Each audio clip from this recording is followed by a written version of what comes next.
siapakah yang layak, yang boleh, yang sepatutnya amalkan benda ni? Pada Kak Di, wanita, bagi Kak Di lah, wanita, lelaki, baru kemas. Kalau macam remaja tu macam baru lagi kan, tapi bila umur dah 20 tahun ke atas tu masih bertenaga, masuk je 30 pada Kak Di mulalah rasa, sebab kita dah mula ada tanggungjawab lain banyak, apa tu, ada anak lagi nak kena urus, so badan ni kena bertenaga. Kalau orang kemas lagi lah, bila masuk 40 dia dah start drop semua tu, jadi masa 50, 60 lagi lah kan. So yang ni dah dia ada yang membantu untuk baiki balik DNA. Masa bagi pula tenaga, memang selayak lah untuk ambil. Kalau lelaki lagi lah kan, dia nak bekerja keras untuk cari rezeki semua kan.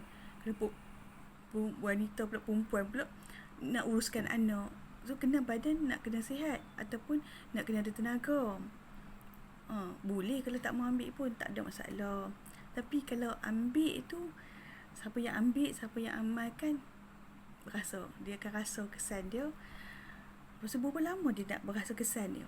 Pada Kak Di 3 hari, hari ketiga kot. Hari pertama bulan ni boleh rasa, tapi mungkin dah nak nafikan tu kan. Pada Kak Di kadang-kadang Kak Di nafikan juga. Tapi hari kelima kan, dia tak boleh rasa dah.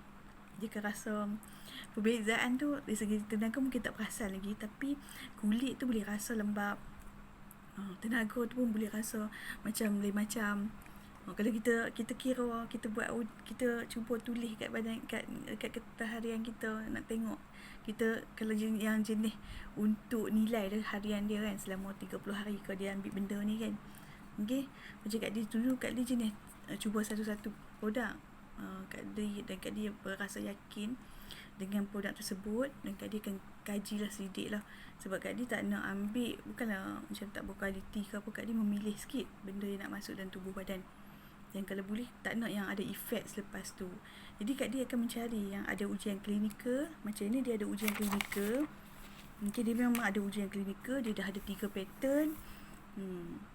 Kelebihan dia kalau ikut tu, dia ada 10 kali ganda bila dia gabung 4 bahan utama tadi tu. So senang sebab dia dah bentuk cair. Sama ada kita direct minum ataupun kita bancuh dalam air, senang sangat. So semua orang dia tak suka untuk dalam bentuk kapsul ke, dia tak suka telan. So dalam bentuk cair ni memang amat mudah. Okay, boleh cuba.